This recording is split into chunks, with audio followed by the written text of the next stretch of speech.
In all the world there has never been, there is not, and there will never be any such thing as time. There is only place. What people call time is only place after place. Eternity is here already, and it has no mystery about it. Eternity is just another name for this endless scenery where we wander from one place to another. Gerald Murnane, Velvet Waters. Time is luck. Michael Mann. Prologue, The Hidden Core, 2098. The lightning curved inside the dark waters of the gecko's eyes as down below the mole wiped the shack man's blood from his boot and looked up at the sky. The twin towers of rock curled and twisted into the cobalt and lightning-streaked sky. Angry lovers entwined were exactly as he dreamed them. The granite dusk moon, dripping down every rock edge, splashed down onto the sands, sweeping over the lizard who descended his perch. The mole was tired now, his flesh infused with ache, grit in his eyes, tongue glued to the back of his teeth. The dust cloud buzzed like injured bees. He had water, and now, thanks to the man he had just killed in the trade shack, he had an electric cattle prod, traded for a dried-out bat. And of course, he had his dreams. The dreams that had, against all odds and decency, led him here, to this dark desert and its violet sky. He catches sight of the silhouette of the lizard, about halfway down the towers now, static on a ledge. He sees significance in this creature, some form of portent. The dreams had arrived nightly since the mole was a young boy, but it was a very long time before the fragments formed images which formed pictures which gave instructions. He remembered awaking to his mother's silhouette in the fireplace, rocking back and forth, and felt always as if he had brought even more trauma upon her, more bad mojo by what was in his mind, as if she could see into his heart and knew the trouble that it would bring to them, to the entire family and those who surrounded them. He would always avoid her eyes in the morning, going straight out to fetch water for the village. His quest now to cross the outer lands and cross paths with the five masters along the way was an evolution in that psychic conversation. The mole considered for a while now that he had lost track of time, but now he considered that time had lost track of him. The gecko remained in place like a frozen shadow, and this, for the mole, just added to the meaning he could not interpret. He wandered through this desert on the edge of civilization, waiting for the Doomsday clock to wind down and bury him in salt white sand. As a child, as he looked at the matricidal shadow, it was simple and linear. It moved swift as an arrow, but slowed down for his childish eyes. In later life, it seemed to happen all at once, as his philosophy deepened and his path widened. But now it seemed suspended, was in fact frozen, and had been for, well, how long? That was the point. Time had retreated and burrowed up into a defiant little chrysalis, suspended in an icy lake with only frozen fish for company. It spun its silky little thread in a microcosm, its movement barely perceptible, but its invisible tendrils stretched out into eternity dictated terms to the cosmos. Its oscillation occult, time had become the hidden core's shell. The longer the core hid, the more the nefarious ones could polish the surface, polish and obscure and deflect. And if the mole couldn't rise to the challenge of the masters and attain their wisdom, he would have no hope of stopping them. And he was told that he was the only hope. He left the weight of the shack behind him, out of sight but housing death, a skull cleaved almost in half.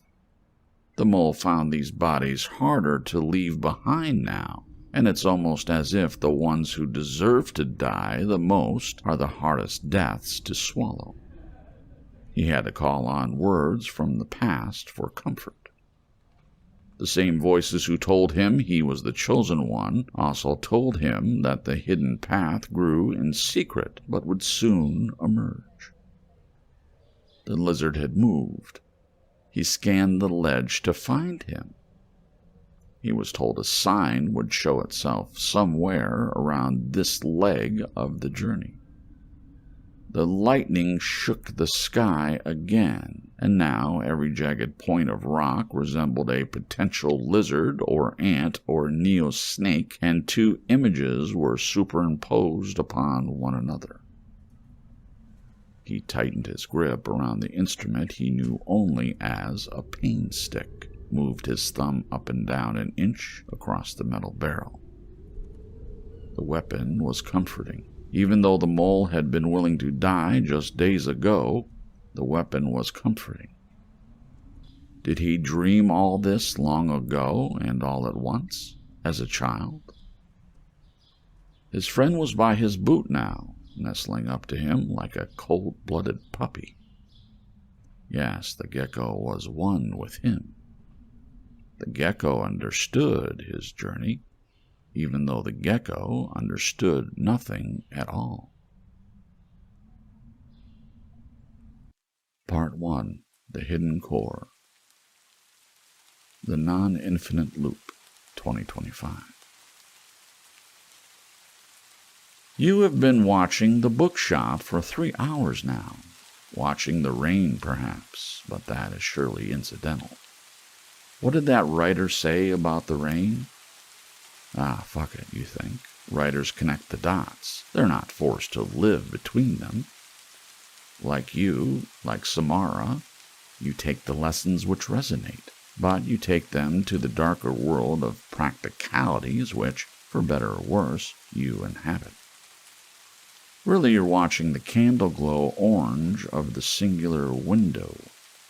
A perfect-sized window framing the bookkeeper like a lost classic nobody else wants to look at.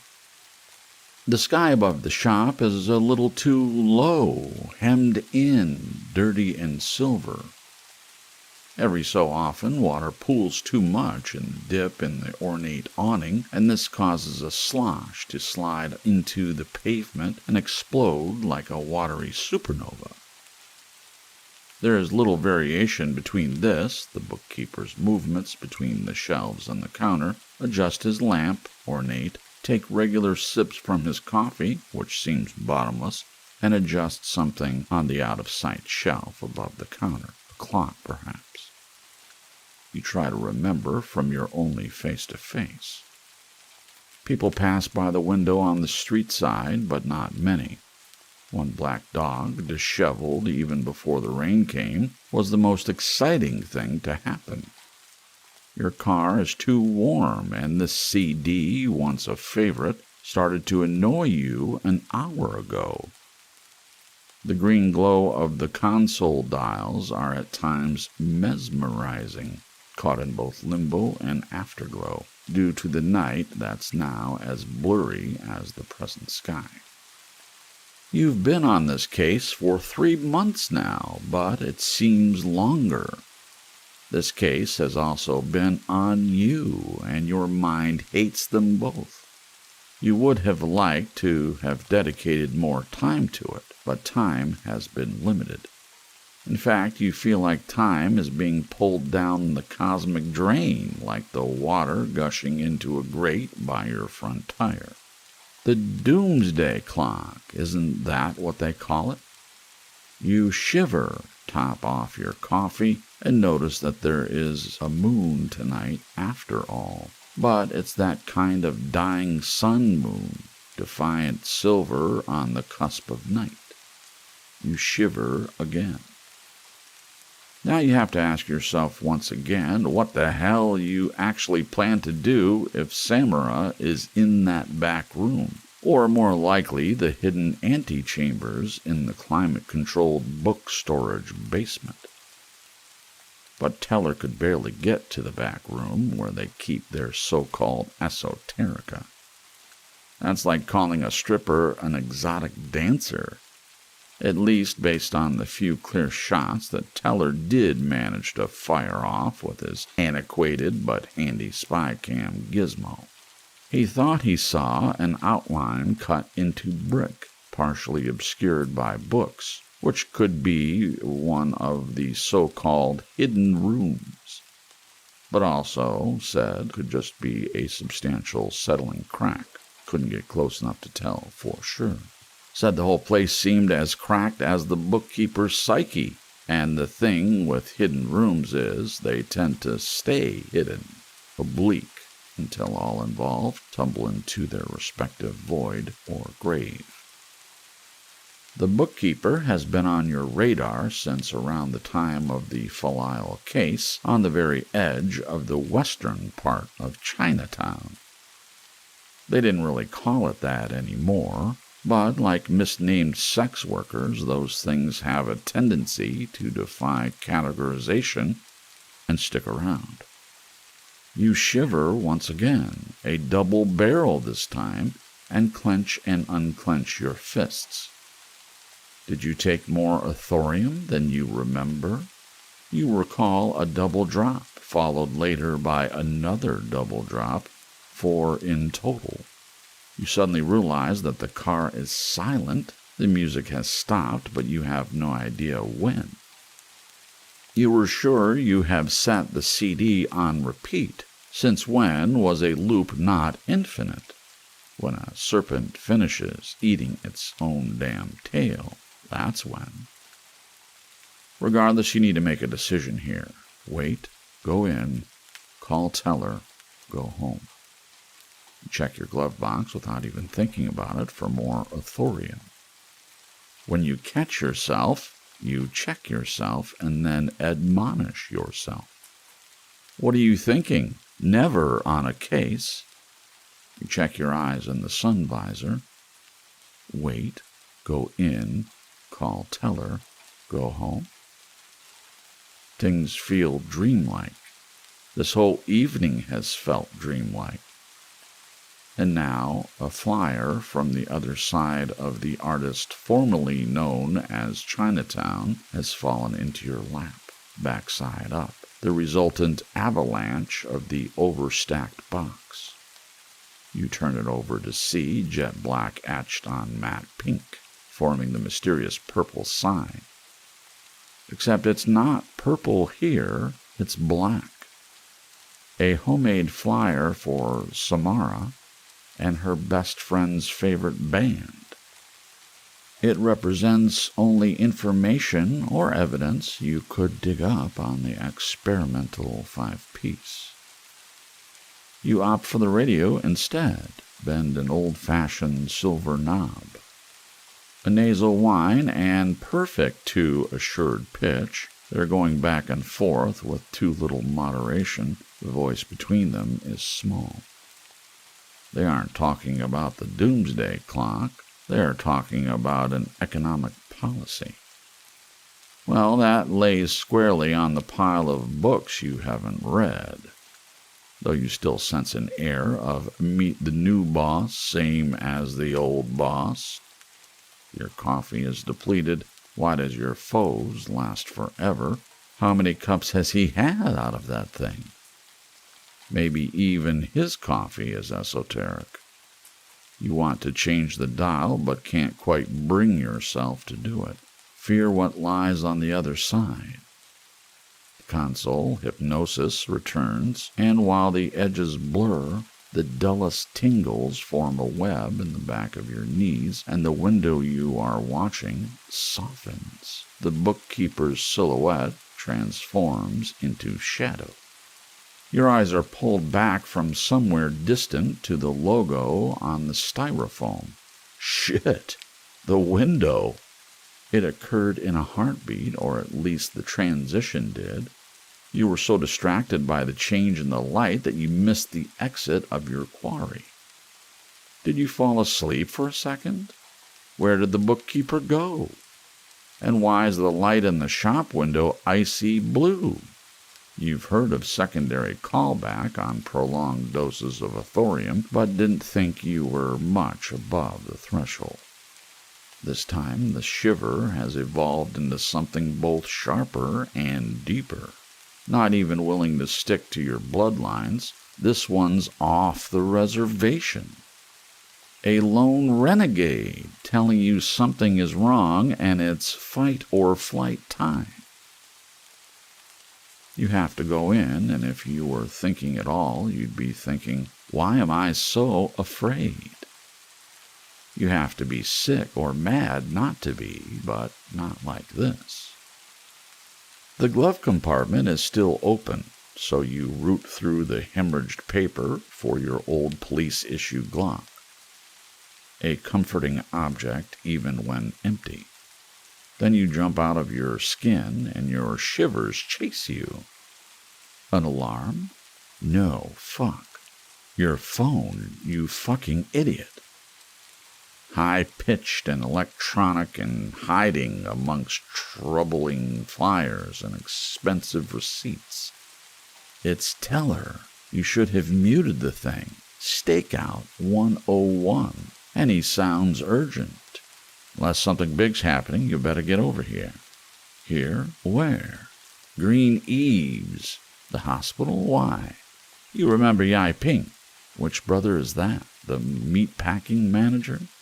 No, it's Yu Pang. Yu Ping is the warehouse guy. Pang is the one we have an open case with. You face-down killers, brother. You're not going to let a vowel fuck you over now, are you? All those books you read?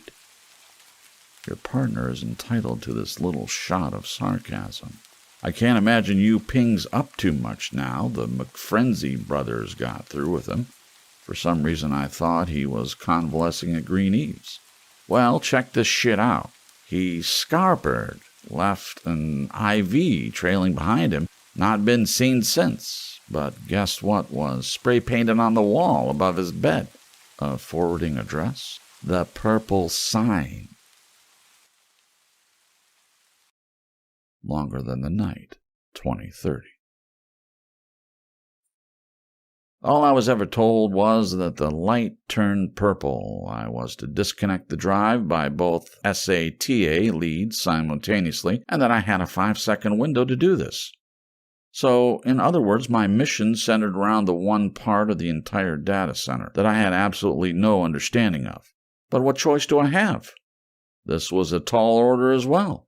I'm talking at precisely the same time and exactly 5 seconds. I wasn't expecting a janitor, let alone a SWAT team. Perhaps I should go back a little. It all started, when does anything really start, when I finally got the call from Maurice about the settlement process. He'd been on a beach in Mexico for 5 weeks, and I'd been in a basement in England. My environment was hotter. Even without the wall of miners, it would have been hot as fuck in there. At least I didn't have to deal with the Mexicans. To his credit, he's already done as agreed and split my share of the commission between Bitcoin, Ethereum, IOTA, and Mcoin, except, of course, the digital yuan that had already been transferred to the offshore account for careful investment in the emerging equities markets. Maurice was a fucker and a fuck-up, but Maurice came through for his friends when it counted. And boy, can Maurice count. Women, money, lines, gas fees. Greedier than a government. Slyer than a Chinaman, and loyal as a bull terrier to a lucky few.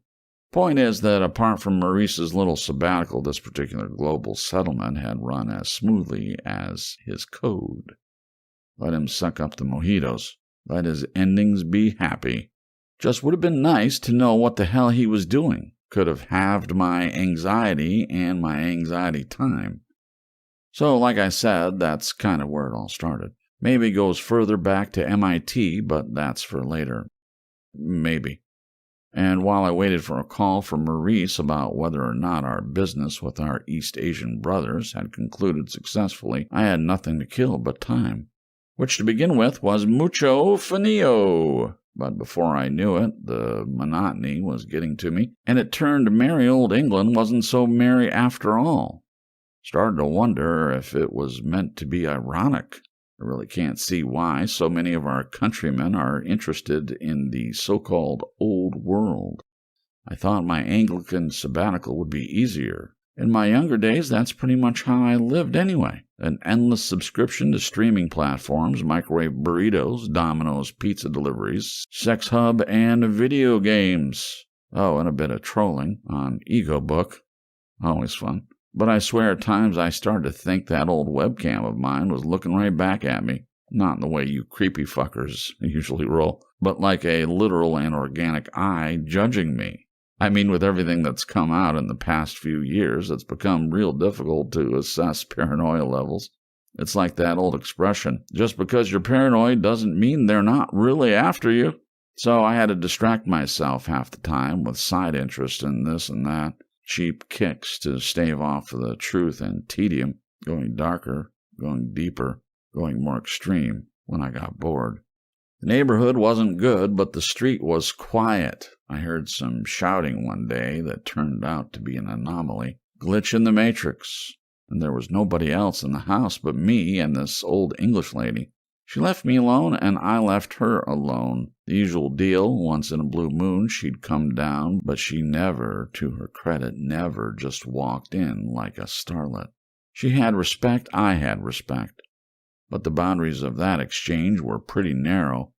Not even sure if she was a widow. There wasn't much to it, really. We lived our own lives. It occurred to me one time, actually, that me and her were alike, separated by age and gender and culture, but both spent at least 90% of our waking lives glued to a screen. You think that's vicarious living or raw experience? No, seriously, I'm asking you. Oh, I see. Only you get to ask the questions. Well, I guess that's the nature of this dynamic. Okay, I'll get back to the fucking story. Though, just for the record, I suspect you didn't understand the question. So, yeah, okay, where was I? Me, basement, old chick. And then I had this weird succession, actually more like series of dreams. They were always lit amber, and some people had purple faces that were different to any other dream I ever had. I used to have these really intense nightmares sometimes, often actually since childhood, and I realized at some point in my 20s that these were not a product of horror movies or any of the other usual suspects, or even whatever was ailing me at the time. They went back to childhood, to the very start, pre-memory making, pre-conception even. Shit, worst dream I ever had was the first, and I realized the fire has always been there. The rest, modern devices, whatnot, was just trying to put it out with gasoline. Well, I gladly would get back to the dream if it wasn't near impossible to explain. Usually dreams change, right? Evolve very quickly, right before your closed eyes. You're here, you're there. 1 minute, it's some random person you have never seen or even thought of since school. And the next, it's celebrity, and then it's your mom. But these dreams were much more stable. Characters stayed the same, not just the purple weirdos, but the others too. The real people.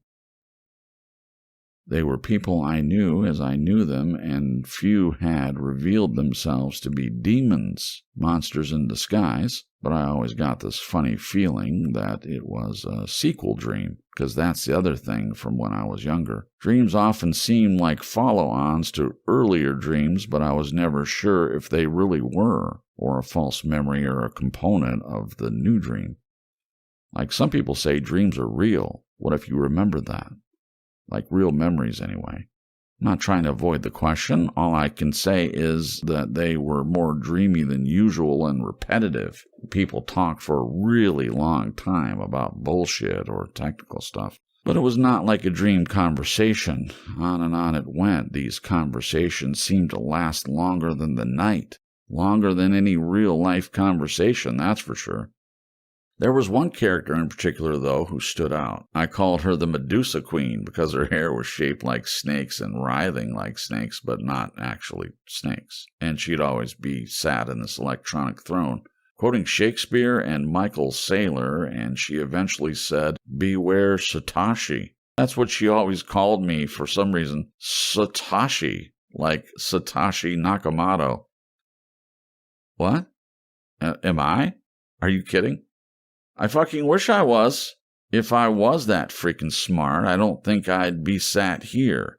She said, "Satoshi, beware of the one in the blue armor and get your ass across the wastelands." Weird, right? But I forgot this dream for a while, as you do, and settled back into that jagged sort of rhythm and found pleasure and distraction here and there. I tried the forums, a lot of forums, but it was just more of the same, really, and too much data. I tried to meditate. I awaited a call from Maurice, my thoughts circling around the various possible reasons for this non-contact. I drew up an enemies list, but tossed it in the fire semi-formed. I checked the news now and then, nothing that was likely connected to my absentee friends, but a lot of horrible shit all the same. There was another outbreak in the new Chinese territories, an explosion in Germany, and faces waxy under studio lights and no true information except between the words. I lost sense of time, a little. Things became slippery. But then two things happened simultaneously, or a day apart at least. One, I first saw the creature who led me to break into that data center and be in your fine and charismatic company. And two, the walls splitting open. No, I don't mean like damp. I mean peeled open, like actually opened, like a freaking zipper. Bukkake Bob and the Doomsday Clock. Why did I christen the little bastard that? Because he was fucking terrifying, that's why. I had to give him a silly name. Looking back at it, I think it was an attempt to demean him, to reduce his power a little, contain him in some way. Because to be afraid of a man or a beast is one thing, but when you don't know if it's a fucking man and you're not sure whether it's a beast, either way could be the product of a dream. I didn't know what was happening. Yeah, like I admitted before, I'm partial to the old brain candy on occasion, but nothing like before, back in the early days of the coding adventure, or even before that. Like before, I found my niche, my life revolved around that shit, with varying degrees of success and sacrifice and rewards, for a good 5 years or more. But nowadays, it's a once-a-year treat, like a 2-week staycation to celebrate my absent friends.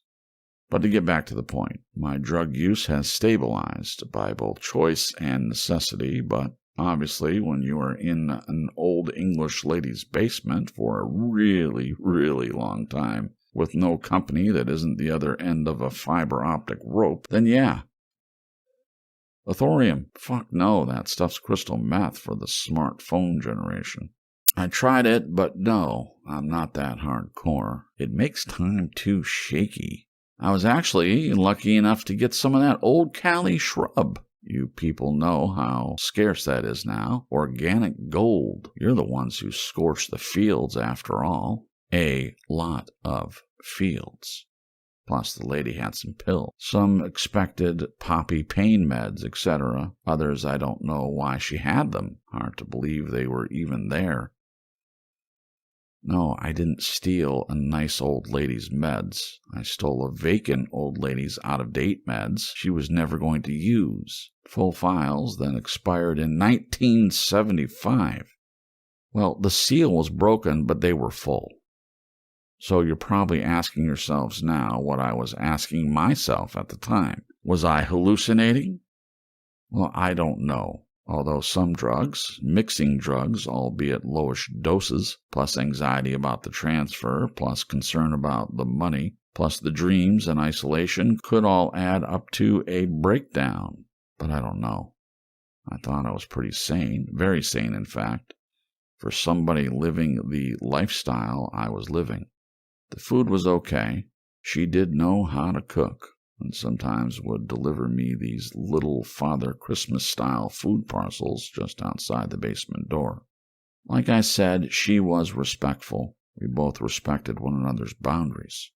As keen as I am to bare my soul about Bob and the clock and why I was taking the thing you have me, unnecessarily I might add, cuffed to a shiny steel table for stealing, first I'm really going to explain this. I mean really explain it and answer your questions and preempt lots of, but why this and why that? And you didn't explain that part properly. Why didn't you tell us that in the first place? I'm going to have to tell you the whole story, and in my own way, because that Medusa chick was kind of wise, because I did see a man in blue armor.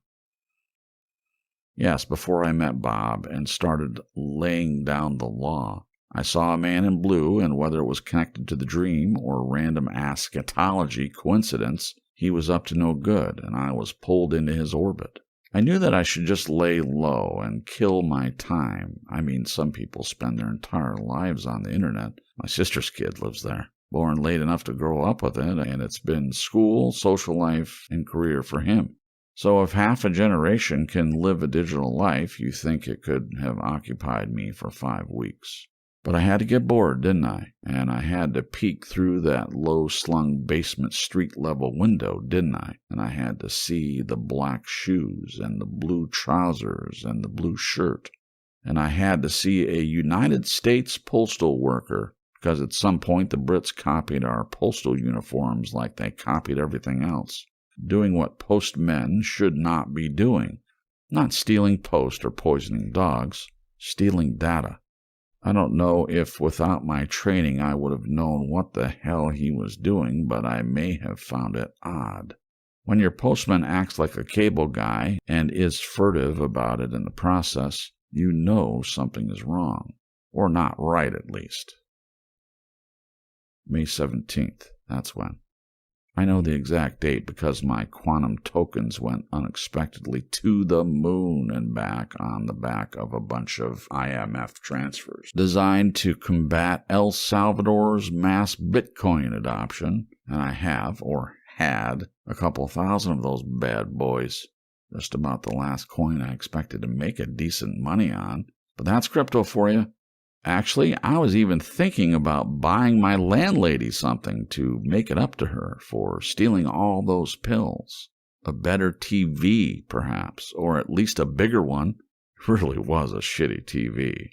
She sat so close, but still her eyes were real small, and I wondered if the TV was shrinking them.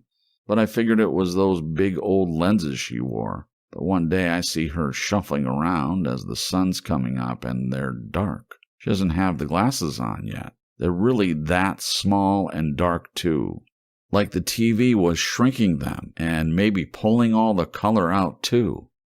It was a black and white set, maybe, too. At least it seemed that way because all she watched was really old movies with no color. Maybe those flicks wanted the color. You're sick, man. I'm still not convinced your silent partner here has a sense of humor, but you I'm warming to. Anyway, so that was the day, 5/17 or 17/15 as they put it. Which, let's be honest, makes way more fucking sense. And I watched him a little because, well, you know my situation. I would have watched a spider fuck a beetle if it was on the window. And I see him squat down to tie his shoelaces or something, I presume. But he's there for a while. So eventually I get curious enough to go upstairs to the lady's defunct dining room. Remind me about the dining room later. The dining room was fucking hilarious. Peel back one of those dirty net curtains, older than the TV, and he's trying to open the fiber optic substation, and this was one of the areas that hadn't been upgraded yet. Still ran on a glorified Allen key. But like I already said, if I had been an Electrum media engineer or something, I wouldn't have blinked. But as it was, I was like, what you up to, Newman? You know, the postman in Seinfeld? You never watched The Sign? Really? Jesus, I might as well be back in Limeyville. Well, that's another thing you need to work on. Just when I was starting to think you might have a sense of humor. Actually, just for the record, he wasn't fat like Newman. He was... Actually, that was the other thing. He didn't look like a postie. What do they look like? Well, they don't look like him. He was all wrong. This was all wrong. Why am I here, really? This is about more than me trying to take that drive. Sure, it's a big deal, but I'm not some sort of fucking terrorist. I'm not even a Democrat. That's funny, actually. Your partner does speak, and turns out she's the funny one. Do you like Seinfeld? Oh, okay. Back to the silent treatment. I watch him dick around with the front a little, and then he's round the back for a little backdoor action. And now I'm like, this is sketchier than fuck. You got to be careful about making stuff up when you're bored. Painting reality, seeing what you want. But I know I'm not making stuff up to kill the time.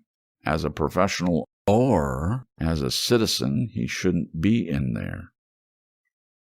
Yes, indeed. I shouldn't be places I don't belong either. Damn, your partner is the witty one. Maybe she could do all the talking from now on.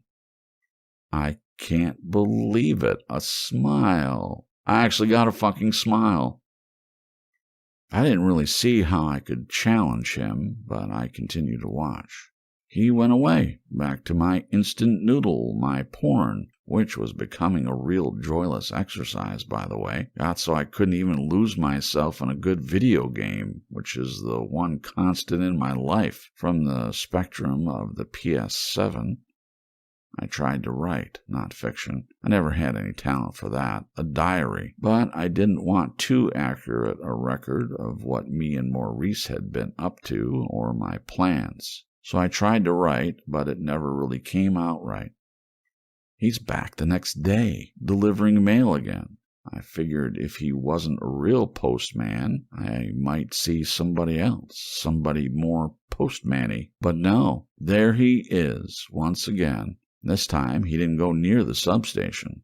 But the next day he did, and by now I'd dig out some binoculars to see exactly what he was doing with those fingers of his. They were long, those fingers, piano player fingers, too long and too slender and not right for his frame. Kind of faggy, actually. These were real high-powered blades the old lady was packing, God knows why. To see the TV, maybe. So that's why I could see all the details of his digits. And I could see an ugly little mole just above the middle joint of his right index finger and a little bracelet like like travelers and festival goers have, like a rubber band, a purple one with something dangling off of it. But if it was significant, it was too hard to see. The item, I mean, not the significance. But meanwhile, like I said, real life was real boring, especially considering what it was sandwiched between the luxury and the danger. The danger to come, I mean. I kept recalling those 5-foot mojitos and that effectively private beach in Vietnam and the people I connected with, even if it was all an illusion. Once upon a time, I could have done that basement thing standing on my head, but now... Sometimes I watched the birds through the basement windows or the spiders that crawled in front of it. Sometimes I watched the numbers on the blockchain, watched the money and the transactions cascade across the globe. That wasn't exactly hell. Doubt anybody in San Quentin would be playing the world's smallest violin for me. But it really started to kick in when I made the mistake of cyber-stalking an ex on Ego Book and tried to reach out to some distant friends in email. Problem wasn't that they ignored me. Problem was they replied. Jesus, the things I read, when they weren't annoying, they were depressing. Their small lives and God. Well, this one guy in particular, talking to him was like watching cuckold TV. The second most pussy-whipped man I ever met. So I start following the so-called Blue Night around town. I say town, more of a large village, really, and the old lady's place is on the east side, further from the center, or the so-called new builds. Leafy, grassy, golf coursey.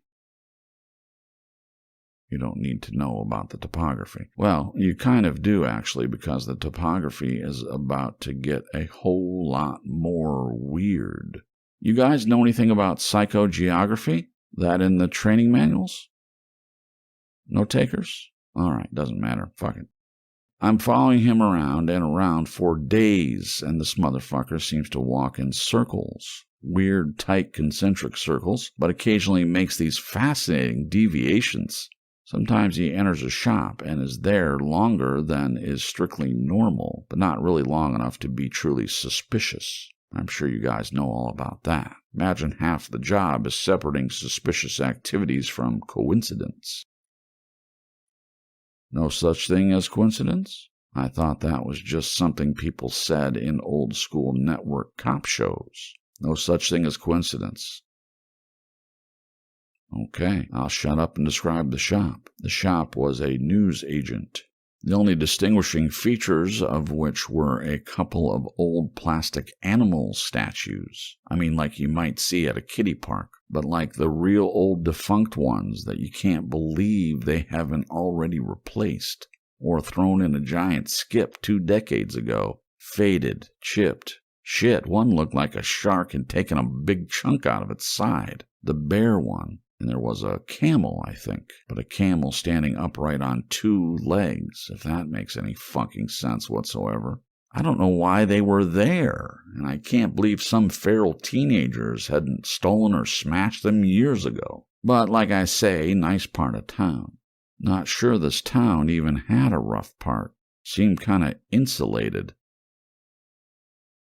All he ever came out with was a rolled-up broadsheet. Never could scan the title, sometimes a brown paper bag that seemed from its shape to hold a box. They don't brown bag liquor like us. It was a large bag. Now, he was always a little trickier to track after the shop, in between that point and the location where I tended to lose him, as if he'd been energized, like him and Mr. Patel had done a couple of lines of speed. Then he seemed to disappear through those hedges as if they were reconfiguring themselves. The whole town was moving just for him. When I followed him after dark, not even the moon was right. I started to get this weird sense that I was in a dream, back with the purple-faced people, or somewhere close to their kingdom of dirt. Actually, I'd been questioning reality for a long time, before the basement, before I met Maurice even. Intermittently, anyway. And kind of invisibly, too.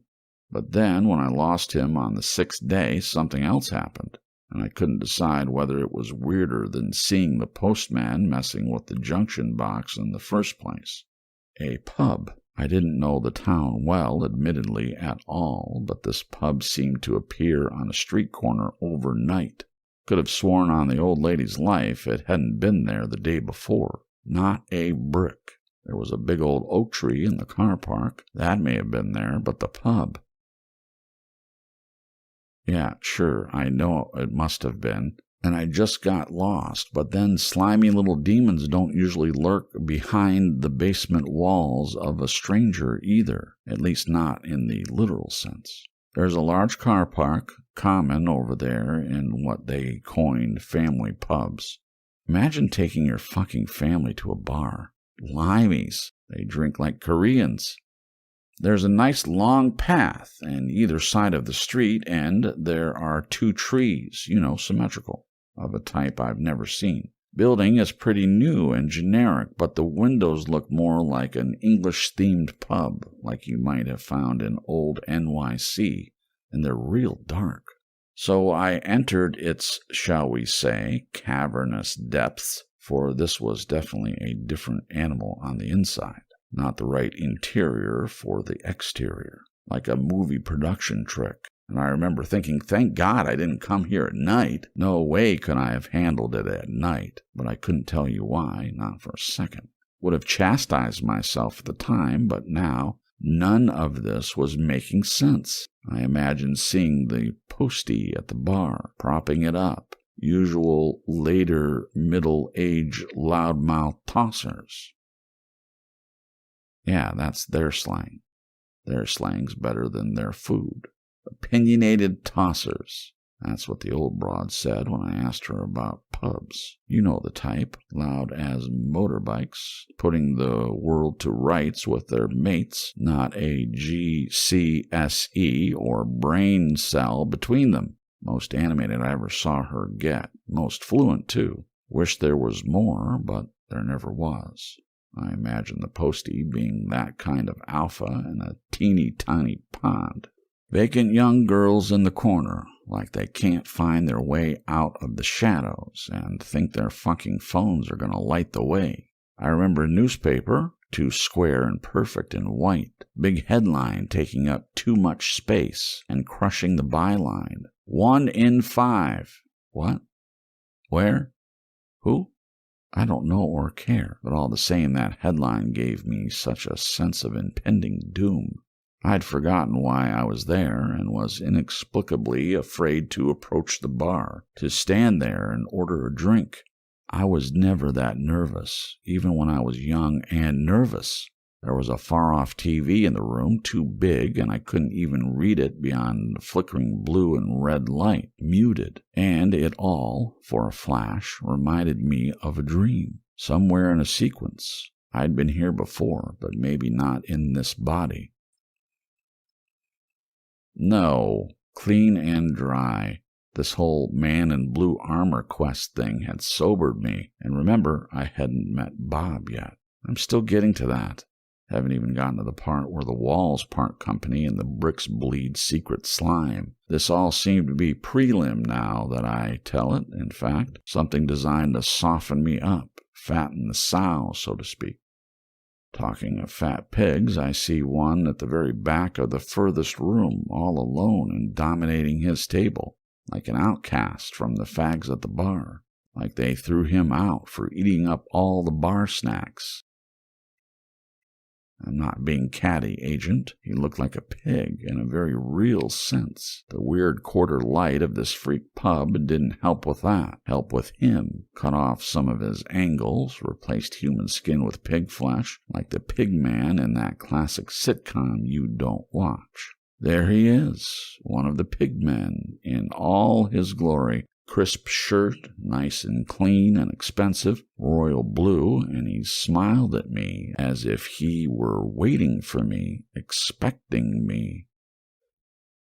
What do you think happened next? What usually happens when you meet strangers in pubs? He invited me to join him, and he told me a story.